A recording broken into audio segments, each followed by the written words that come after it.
Hi everyone, this is Caly. Thanks so much for being here with me today. We're creating a Magnolia card using some PinkFresh Studio products. So this stamp set here comes with a coordinating stencil set as well as a die set, and we'll work on that later. Right now we're going to focus on some hot foil. This is the hexagon hot foil plates, and I'm going to go ahead and get my platform hot and ready here. I do have it turned on and it is ready to go. Once I set my hexagon frames on here, I'm going to go ahead and hit that timer button. And once that timer button stops blinking, it'll be ready to go. So while that's warming up and making sure that the temperature is just right for our foil plates, we're going to go ahead and add our foil and piece of paper. And I'm going to add my Glimmer hot foil plates on there. And then my timer is ready. I'm going to go ahead and undock it, run it through my die cutting machine, and then redock it. And then we have a finished foil project.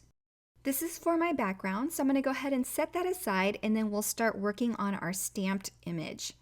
I've placed the stamp, which is a whole stamp by the way. All of these images are connected. I've stamped it with Versaclear Nocturne ink, and it's a great crisp pigment ink, and then I'll go ahead and emboss that with a clear embossing powder to keep my outline nice and crisp. Okay, so now that my panel is all ready to go, I can go ahead and get my stencils out and get ready to stencil this up. There are 5 layers to the stencil set, and they're all numbered at the very top. I usually don't work in order. I like to start with my flowers and work from the base layer up, so sometimes that requires switching around on these stencils. I'm using PinkFresh Studio inks today. This one is Coral Reef, and it's the lighter pink that I've chosen. So I'm going to add a nice layer all across the images without going all the way to the borders or the tips of the flowers, because I want to introduce some yellow. So after I finish with this Coral Reef color, I'm going to go in with Lemon Whip. This is a lighter yellow. And I'm going to use a smaller ink blending brush just to ink blend on the tips of all of these petals. I wanted a nice gradient from yellow to the coral color, and that's going to allow more interest in my flowers and make it a little bit more colorful. Okay, so now I'm going to work on the second layer of the stencil. This is Passion Fruit ink. It's a little bit pinker, a little bit darker, and I'm just going to intensify the centers of the flowers and blending it into the other portions of the petals. Then using some residual ink from my yellow brush, I'm just going to go over the tips of the flowers and petals again to intensify that yellow and to blend it into that darker pink. So our flowers are done, and we're going to go ahead and work on our foliage now. I have the base layer for all of the foliage, so that's the more open stencil on the leaves. And I'm going to go ahead and ink blend with my lighter green.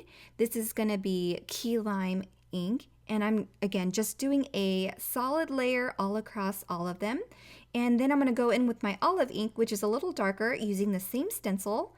I'm going to apply a deeper darkening area by the base of all of the petals. And this will just allow for a nice gradient when I use my next stencil, which is going to add more details, but it will blend together more seamlessly. When I lift this stencil off, you'll see that the colors blend together nicely and it's not too sharp of a contrast.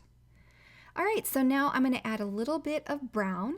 I'm going to use a bit of residual ink on my green blending brush to kind of add the color in at the tip towards where the green foliage is. It's kind of a more natural blend from brown to green. And then I'll apply some of that brown towards the center of the Magnolia as well.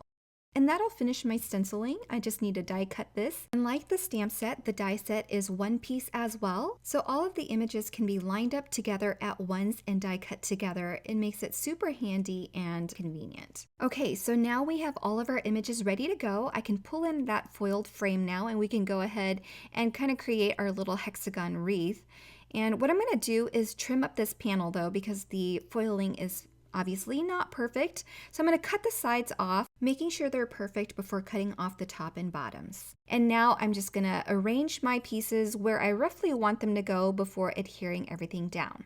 Now to adhere my images, I like to work on things in the background first. That way I can adhere them straight down onto the card panel, and then work on foam adhesive for the top images to make it look a little bit more dimensional and closer to you as a bouquet would be. I'm going to use some liquid adhesive to adhere the stems and foliage directly to that hexagon framed panel.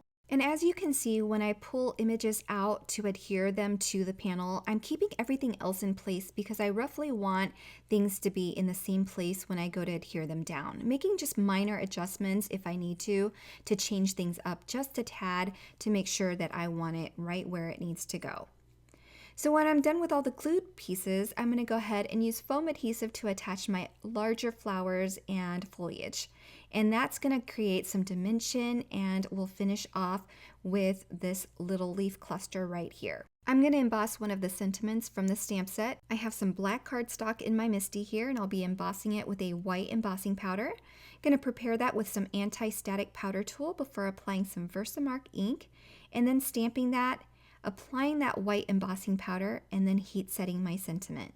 I've got some residue on there from the embossing powder tool, so I'm going to go ahead and buff that off with a cloth to get that black cardstock to be nice and crisp again. I went ahead and trimmed my sentiment strip off camera, and now I'm going to add some foam adhesive and then use my T-ruler to make sure that it's nice and straight, and I'll go ahead and adhere that down onto my card.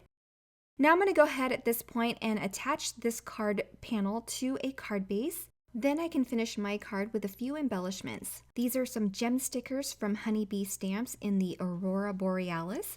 So I'm going to go ahead and attach some, and then that will finish my card for today. I hope you enjoyed this project. If you're interested in any of the products, be sure to check out the links below, as everything will be linked for your convenience. Thanks so much for stopping by, and have a wonderful day, everyone. Bye!